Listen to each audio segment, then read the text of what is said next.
Hi, I'm Lisa. I am with the SHARE project here in Haywood County, and I've been doing a series of ongoing interviews, interviewing people with resources in the area for those suffering with substance use disorder and addiction. SHARE stands for spreading hope and awareness and removing the epidemic stigma. And again, like most of the videos, we are hitting on all of those. We're spreading hope because this is a resource. There is hope for recovery. We're bringing awareness to a resource, and we're also just talking about addiction and substance use disorder and doing our part to destigmatize addiction. Today I am with two ladies with Project Cara. They are based with Mayheck, which is the Mountain Area Health Education Center, if you're not familiar with that. And Erin Major, Tammy Cody, and we're going to let them tell us what Project Cara is in specific. I'm going to let them define that, as well as then just begin by starting a little bit about yourselves. What got you into this field in particular? And this field, let me just kind of backtrack just a little bit. This video is coming from the video I did with Nicole Ross with BHG Recovery. And we did a little second part video on that series about pregnant women, pregnant mamas, and what that looks like if they are using substances. So Project Cara is devoted to that. And so we're going to dig into that and find out what that looks like. So one of you just take it away if you would. Okay. We're going to introduce ourselves first, and then Erin's going to tell you a little bit about Project Cara. But as Lisa said, my name is Tammy Cody. I'm a licensed clinical social worker. I have been in this field a very long time. I have come full circle. 25 years ago, Mayheck had a program called MAPSAP, Mountain Area Perinatal Substance Abuse Program.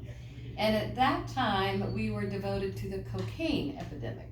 So they're really, to tell you, there's nothing new under the sun. There's always going to be a substance, and there's always going to be stigma and bias. But what we know works is a connection with women, with families, providing support in a non-judgmental, unbiased way. So my journey was starting at MAPSAP, and then I spent about 25 years in the NICU at Mission. And of course, we saw a lot of families that were affected by substance use, and again, working to get them connected back into the community, and have come full circle and back with Project Cara now. So I'll let Erin introduce herself and tell you a little bit about Project Cara. Yeah, absolutely. My name is Erin Major. I am the Project Cara program coordinator. I kind of fell into this work, my background is in harm reduction, so I was very interested in things like syringe access programs and supervised consumption sites and things like that exist in other countries and potentially here soon-ish, not imminent. So I studied that in undergrad and got into a lot of research about that, and through that I found this fellowship at Mayheck. That was a substance use disorder specific fellowship, and so after I graduated college, I was accepted to that fellowship, started at Mayheck, and now I've been there since. And so I fell in with Project Cara, and Project Cara is actually an acronym. It stands for Care That Advocates Respect, Resilience, and Recovery for All. And it is a program for pregnant and parenting women up to 1 year postpartum who have used substances while pregnant. So we connect them with treatment and care. Tammy, as our wonderful care coordinator, works with all of the different resources within the community. And we promote a gender-responsive, trauma-informed model of care that puts substance use disorders into the medical model, trying to reduce the stigma and treat it as the chronic relapsing medical condition that it is, and make sure that moms and babies have the best outcomes as possible. Okay, excellent. It sounds like a well-rounded program. Backtrack just a little bit though, if you would, just for my own knowledge, if you will. What got you into this field in the first place? I mean, did you just have a heart for pregnant women? do either of you have any history in your family with substance use where that kind of is your driving motivator, or did you literally just fall into it and realize that this is what you wanted to do? I very specifically sought out after graduate school. I did a couple of years in a community mental health center.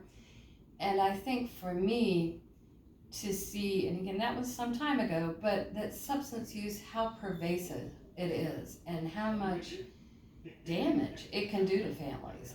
And so when the opportunity presented itself to work in a perinatal program, for me it was a clear direction and a pull of my heart to say, let's support people from the beginning of this journey and try to keep families together, because time and time again you see that substance use separates families. And so what better opportunity than the perinatal period to enhance that and provide the support to try to keep that mom-baby dyad together. Yes. So for me, that was the pull, and it's been there all along. Yeah. Yeah, well, for me, I started studying HIV. I was really interested in HIV and how to reduce transmission of that, because I have an uncle who is diagnosed with HIV, and that was just something that was present growing up in my life. And as I learned more about different harm reduction methods for preventing the spread of HIV, I learned about their benefits in terms of people who use drugs as well. Things like syringe access programs are really beneficial to both those populations, and it's also worth noting that those populations can have overlap.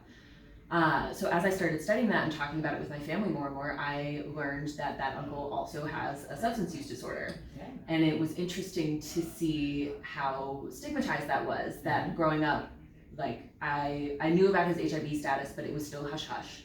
And then I had no idea about his substance use disorder. And so to hear that come to light only after I had already started studying this and was having these conversations with my mom about substance use disorders outside of the context of her brother, then that is when I was given that information. So it is interesting to see how stigma does factor in with that. It really is so prevalent. Yes, so prevalent, yes. Yeah. And so as I started studying more and more HIV harm reduction methods and seeing how beneficial they were to people who use drugs and seeing how stigmatized this population is, it struck a chord with me. It just seems like we could have all so easily fallen into similar positions. We all find different ways to cope in life, and some people are given more skills, are exposed to more skills than others. And some people deal with their traumas differently than, we might deal with our traumas. It just struck a chord for me that it was not difficult to be able to put myself in those shoes or put people I loved in those shoes as well. So as I said, I found that fellowship position at Mayheck, and then through that learned a lot more about the perinatal population specifically. I can't say I had ever really considered pregnant women who use substances prior to working at Mayheck and learning about Project Cara. That was a specific population that I really had not spent much time thinking about, of how complicated that care would be and how much more increased stigma that population feels. Because if you consider the baseline stigma of anyone who uses substances, and then you add someone being pregnant on top of that, the amount of stigma that our patients face is huge. Yeah. It's huge. Yeah, absolutely. Well, I want to talk more about the stigma aspect and what that looks like in them even seeking out care in the first place. But let's talk a little bit then more specifically about what the treatment, the service would look like to a pregnant mom, how they find you, those kinds of things. But first, tell me, because Mayheck is based in Buncombe County primarily, with little satellites, if you will, into other counties, tell me what your reach is in Haywood County and who you partner with over here, if you would. Sure. Tell you first of all that you're very fortunate. You have a very strong coalition of support for programs such as this in Haywood County. So we started working with your Department of Social Service, your OB care managers, And then we have picked up the OB care providers. You have a couple of different programs in the county, the health department. So there is an active Haywood County Perinatal Substance Use Coalition. And as we are all partnering, as Erin said, there's a lot of complexity to building out these programs, but there's a strong coalition dedicated to standing up a Project Cara type model in Haywood County. So there's certainly a level of care that is already being provided here, from OB care in a trauma-informed manner to medication-assisted treatment being prescribed, and we're, I would say, continually moving toward standing up a more formalized program of Project Cara. So with that said, our patients in Project Cara Central, the hub, we serve all of Western North Carolina. We are the safety net provider for OB care. So we're always going to provide the OB care for women that need it specifically at our higher level of care, or we can provide a one-time consultation to talk with them about the community resources available closer to home. Because this is what we do every day, the ins and outs of it. We can connect them to higher levels of care if they need a daily dosing clinic to get stabilized. So who is the most convenient and accessible to where they live? And often we can connect them back to an OB provider in their area, that they don't need a higher level of care. They just need a level of care that's supportive, non-judgmental, and accepting of where they're at anywhere along the recovery journey. If it's the beginning, it may be more involved. So we provide, as I said, a one-time consultation. We provide the full range of OB care. We are prescribers of Suboxone, so that they can get connected there and get them stabilized. We have memorandums of agreement with ADACT if they need to start their journey in detox and then treatment. We do the medical clearance for the ADACT programs. We work with VIA, we work with Women's Recovery, we work with the OB care managers. We have a coalition, there's Transformation Village that serves all of the Western counties for women dealing with homelessness. So again, we have tried to get either formalized at some levels and then many informal connections. Which is crucial. Really. Where do they need care along the continuum? We've all laughed that the secret to the success is having a phone number.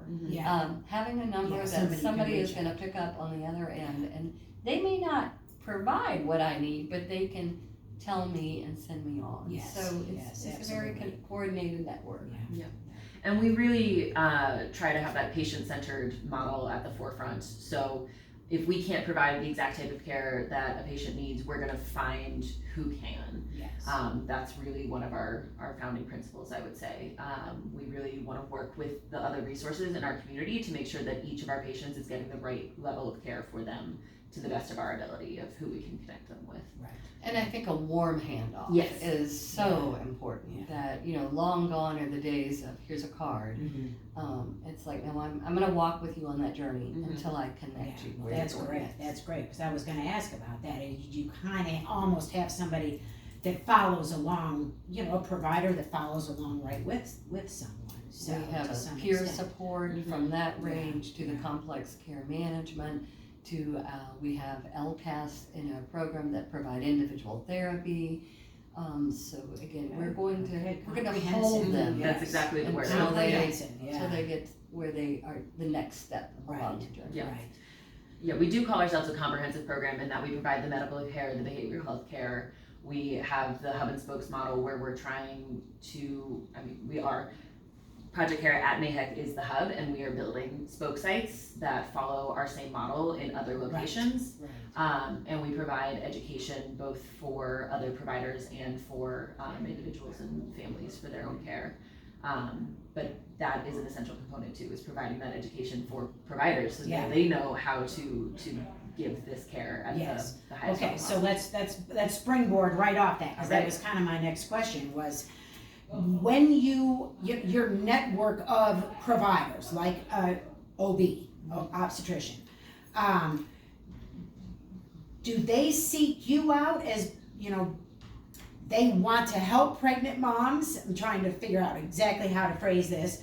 Or do they have some qualifications they have to meet so you know that they are not going to be looking on this mom through the eyes of she's an addict?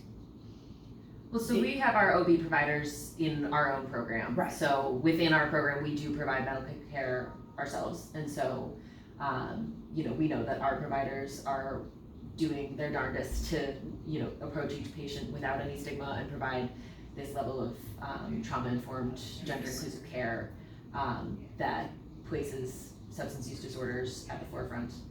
I don't know if you want to speak to get referrals from others. Right, Yeah. I would say both.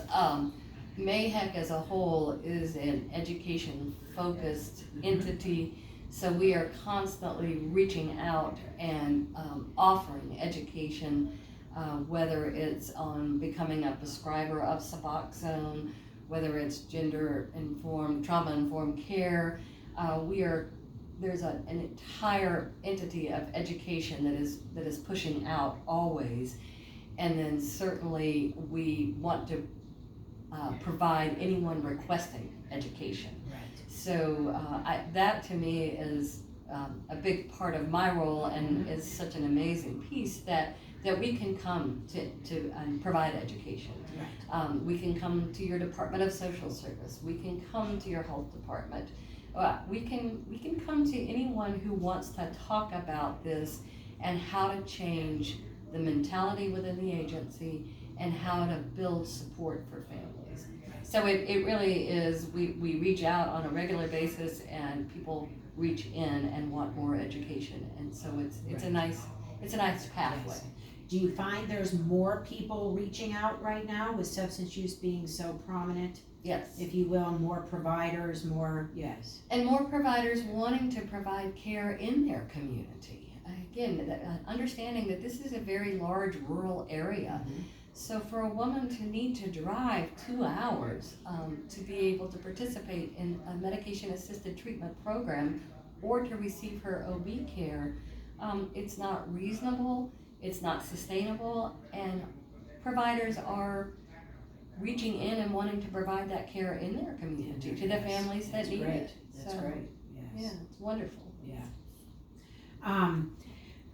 So you get the women through the process. They are now with a informed provider and they feel comfortable at this level. They go through all their appointments. Those kinds of things. What happens then when they are ready to deliver? Do you have something in place in the hospital system?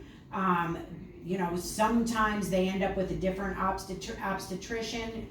Do the women have a need to be a little fearful they're going to end up with a doctor that's not on board? I think And what does that look like, even after delivery then? There's a range of levels of comfort throughout Western North Carolina within the hospital settings. I think it's constantly improving, and again there's a constant mechanism for working for improvement within that. A big part of our role is to help women know what to expect when they deliver, and that's from what your care will look like, if your medication will be continued while you're in the hospital. Does the hospital even have your medication if you are on buprenorphine, Suboxone? Mm-hmm. Do you need to bring your own? From that piece to how long will your baby be in the hospital? Mm-hmm. Will they be observed? What type of treatment will they receive if they need assistance for withdrawal?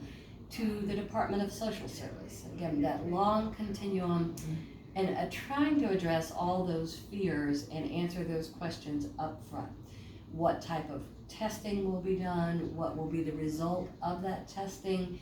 and then what will be the implications of that result. So Okay, that's great. can you That's expect a great. visit from the Department of Social Service? What you need to be prepared to discuss Oh, with that's them. just awesome. Yeah. Do we need to talk about who can be your safety resource placement Mhm. if there's going to need to be a higher level of supervision for a period of time? So we're really trying to anticipate all the questions, all the fears, and discuss them once, twice, every appointment, whenever a patient would like to have that discussion and how in-depth they would like to have it. Yeah. So that they're prepared Yeah. for what to expect. Yeah. And I will say our patient population is fairly varied, despite us serving a fairly niche area of substance use disorders. A patient who has been in long-term abstinence-based recovery for years, their care and their fears might be very different than someone who came into us like a week before delivering and is in the midst of chaotic use. They're very different aspects that our patients, they run the gamut. Come in at different levels. Yeah. Yes. And that's probably then tied also to your question about other providers' level of comfort. Because there is a higher acuity population, there probably just natural selection are fewer physicians at this point comfortable caring for that high acuity. Yeah. So again, we're going to fall back and be the safety net. Yes. So we'll do shared care, we'll do whatever is needed to best serve the patients and their families. Yes. Okay, well, that's good stuff. Good stuff. You guys are very comprehensive, and I like to hear that about informing them of what to expect, because I would think that would be the most fearful time. What's going to happen to my baby? Especially at this point where they're trying to do things right. So they would not want to fear and not know what's going to happen. Just knowing was got to be very, very powerful. So what do you push? I know when I was talking with Nicole a little bit, she was talking about, the whole, you mentioned that about detoxing. Would you recommend that for moms at this point, or do you just kind of try to stabilize them at this point, or is it simply what their choice is?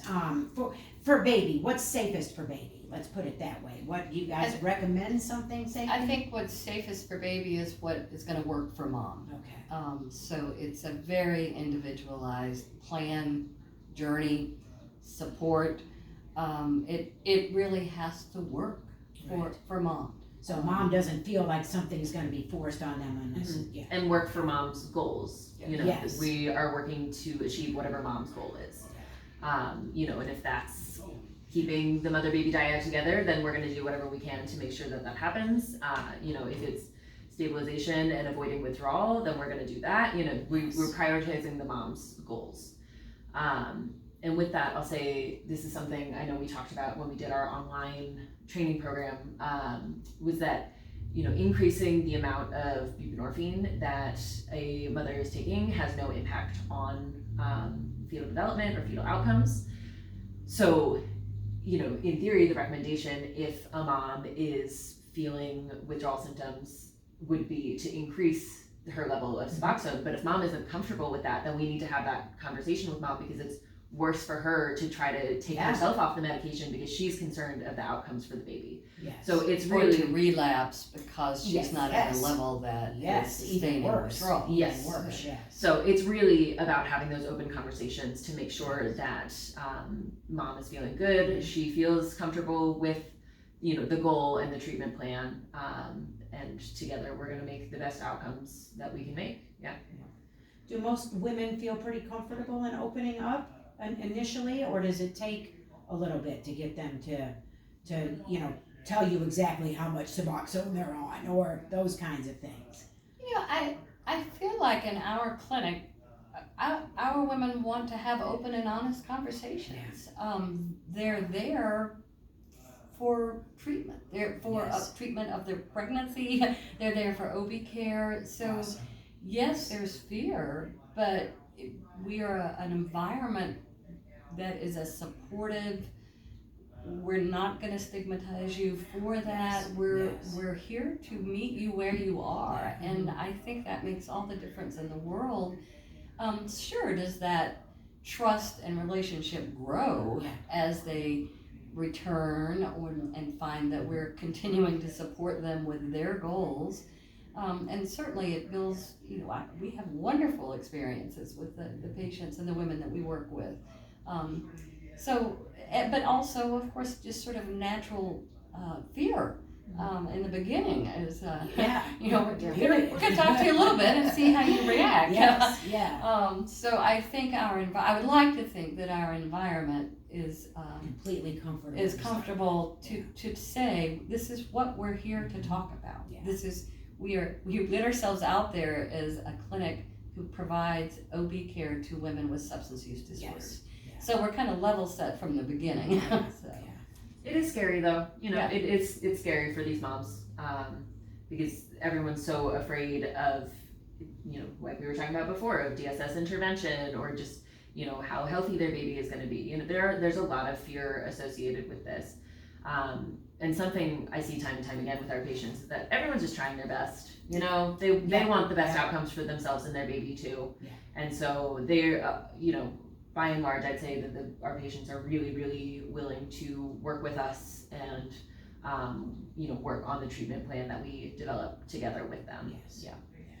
Would you say most kind of stay in-house and use your OB providers, or is it a mix? It's a mix. Because again, Mayheck, all of pretty much Western North Carolina. So if they're more comfortable with us, because again, a small town, small rural areas, maybe their family works in their OB provider's office.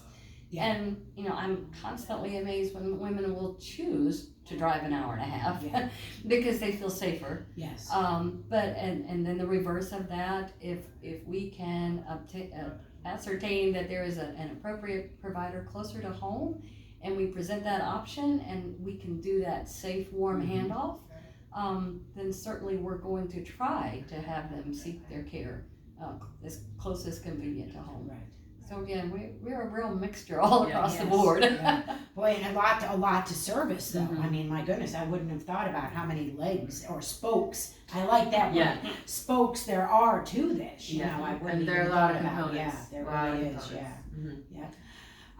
What would you say? Would you say that most moms, after they deliver, that they use this as a springboard to stay on, they're on a roll. They've got their treatment program in place. They're either on medicated assisted treatment, or would you say that most use that as a time to kind of turn their lives around and continue on their motherhood journey? Or what would you say the percentage is on that, if you even can? Or is there some... not necessarily a percentage. I think it's, my experience is more related to what is their support available after delivery. There is a lot of support available to a pregnant woman. And so things like your pregnancy Medicaid turns off 3 months postpartum. So how are you going to continue your care? How are you going to continue in treatment? They face a lot of barriers of being able to have that same high level of support services. So again, we put a lot of emphasis on trying to build that while we have them in our care. What is aftercare going to look like? Again, transportation. Medicaid will transport you to an OB appointment, but they're not going to take you to a support meeting in Asheville if you live in Franklin. So it's just imperative that communities, just what you're doing here, build the support systems that are sustainable for families to remain in their community, raise their families, and have the support around them.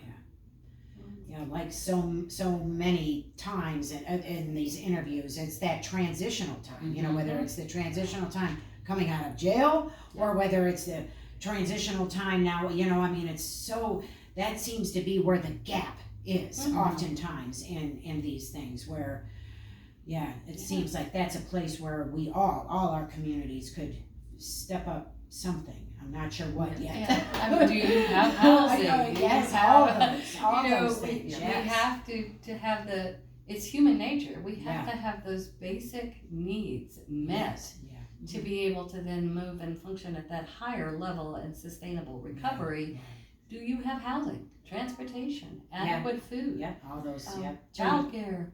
It's worth noting that while our new moms are dealing with these barriers to their own care, they are also having to face the same barriers in some capacity to their newborn's care, and also just that they're dealing with all of this while caring for a newborn. Yes. You know, that's a huge undertaking. A Yes. huge undertaking. Yeah. Yes. Yeah.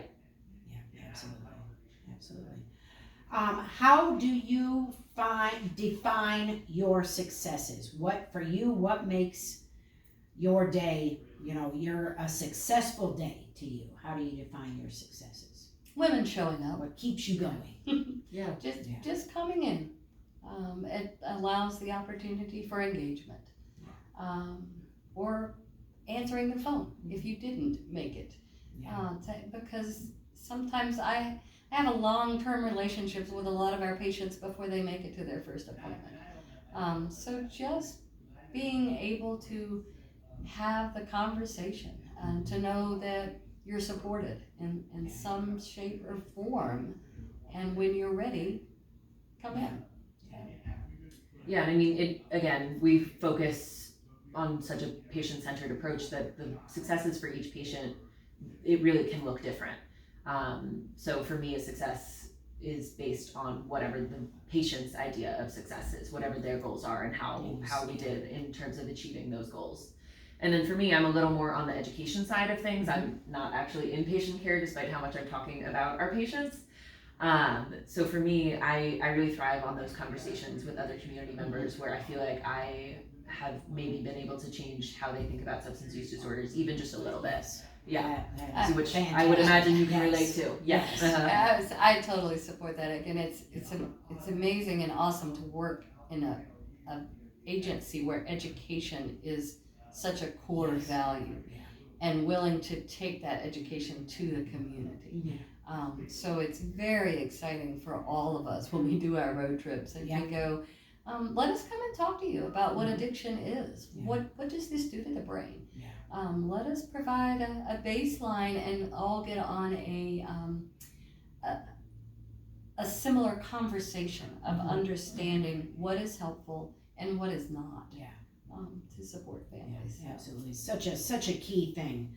I had to educate myself, you know, with when my child was struggling, and unfortunately I waited a little too long to start educating myself, but I think a lot of that had to do with stigma. You know, we talked about that a little bit in the beginning, but I think it's you just got to educate yourself, because you have a much better understanding when you know that substance use disorder is a disorder. Yeah, I think a lot of people think of it as an issue of willpower. Absolutely. And it's not. It's not. Yeah, Like, it's not.